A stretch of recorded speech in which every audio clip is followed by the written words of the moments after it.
If arresting journalists is dictatorship now, what was January 6th? Remember, we fight for what's right because it's time to go right. If arresting journalists is dictatorship now, what was January 6th? What was the silence when the cameras were rolling and the Constitution felt optional? The First Amendment doesn't pick sides, doesn't check badges, doesn't ask who you voted for. Press freedom for all, or freedom for none. Welcome to Go Right with Peter Boykin, the constitutionalist for liberty!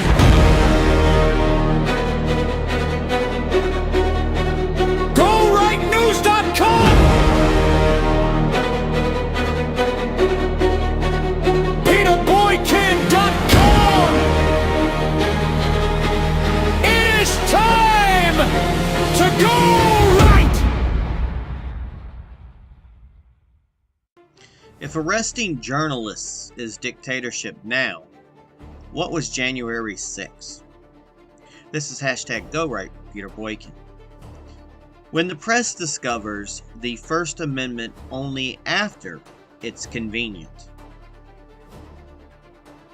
So recently, a TMZ commentator framed the alleged arrest of Don Lemon as proof of an emerging dictatorship, which involved dramatic language, historical fear, and constitutional alarm bells.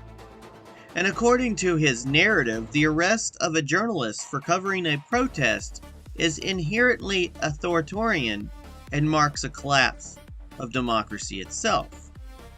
If you want to listen to that video, you can find our article on GoRightNews.com where I have a link to his video. But that argument collapses under even mild scrutiny. For years, Americans were told that arrests tied to protest activity were justified, even necessary, when those arrested were politically unfashionable. Journalists, live streamers, independent reporters, and citizen media figures who covered unrest during the January 6th Capitol breach were arrested, detained, charged, or financially destroyed. And many were not embedded with violence. Many were not participants. Many were clearly documenting events. So we ask, where was TMZ then? Where was this sudden reverence for the First Amendment when journalists were labeled insurrectionists simply for being present? When credentials were ignored? When due process was slow-walked? When pretrial detention became punishment? The Constitution does not activate based on political branding.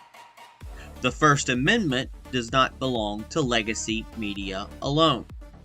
It protects speech, press assembly, and petition for everyone, or it protects no one. The TMZ argument rests on a selective definition of journalism. CNN credentials are treated as sacred, while independent journalists are treated as disposable. That is not constitutional reasoning. That is guild protection. The claim that a church is always open public property is legally false. A church may invite the public, but it remains private property unless explicit permission is granted. The law hinges on consent, not vibes.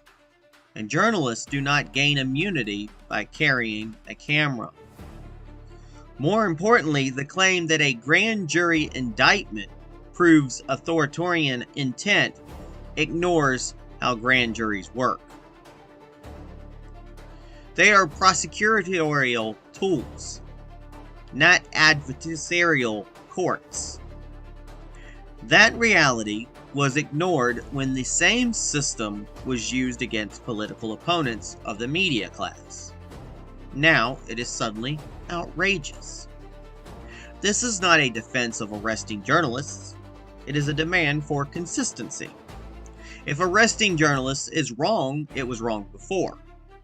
If it was a threat to liberty now, it was a threat then. A constitutionalist does not defend freedom selectively. Freedom either applies universally or it becomes propaganda. So from Capitol Hill to county courthouses, this is why North Carolina and many other states should be paying attention. National media frames constitutional crises as abstract. In reality, they filter down into states, counties, and local law enforcement practices. And North Carolina and many other states are not immune to this. In recent years, North Carolina has seen expanded coordination between state authorities and federal agencies during protests, political demonstrations, and public events. While most interactions remain lawful, the precedent set at the federal level shapes local behavior. If journalists are defined narrowly by corporate affiliation, then independent media in North Carolina is at risk. If presence near protest activity is treated as participation, then live streamers in Raleigh, Charlotte, Greensboro, and Alamance County face potential criminal exposure for documentation alone. Local churches, community centers, and private venues routinely host political events. Property rights still apply. Consent still matters. Law enforcement must balance First Amendment protections with trespass law, but the standard must be neutral. What North Carolina must resist is politicized enforcement. When rules are bent for one group and rigidly enforced against another, trust collapses. When prosecutors chase narratives instead of evidence, communities fracture. The Constitution was designed to decentralize power for a reason. States act as fire breaks against federal overreach. Local officials must ask hard questions before mirroring national excesses. Is the person being arrested a journalist or merely labeled one?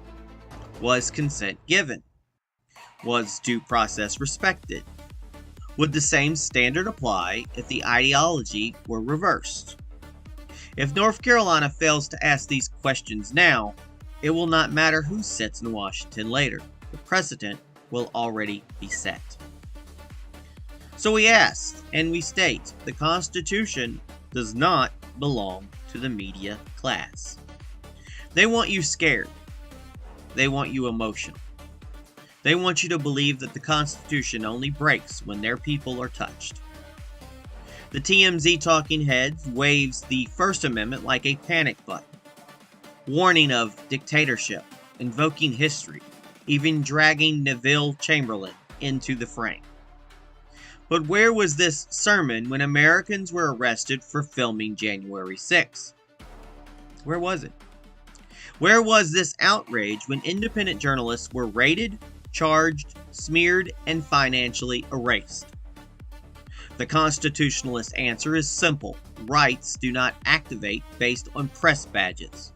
The First Amendment does not belong to Donald Trump, CNN, TMZ, or the Department of Justice. It belongs to the people. If arresting journalists is wrong, it is always wrong.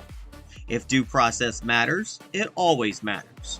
If grand juries are flawed tools, they did not suddenly become flawed yesterday. What we're watching is not the death of democracy, it is the exposure of hypocrisy. A free press is essential, yes. But a free press includes citizens with phones, independent reporters, live streamers, and voices outside corporate studios. Liberty does not flow from legacy media approval. A constitutionalist for liberty does not cheer arrests, but he also does not rewrite history to protect favored players.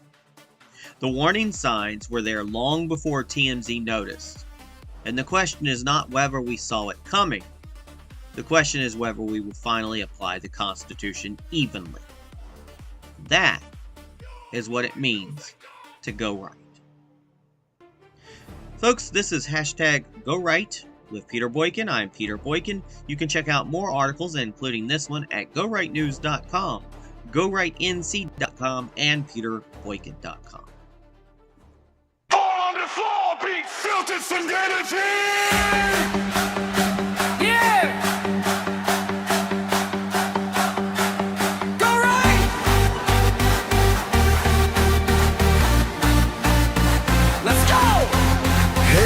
Screaming loud again. Truth depends on who's your friend. Same rules but a different spin. History erased with a new headline. They said trust the system there. Now they're calling it the end. Funny how the rules begin changing when it touches them.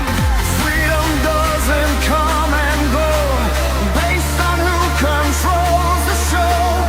Equal or nothing real. That's the line we cannot yield.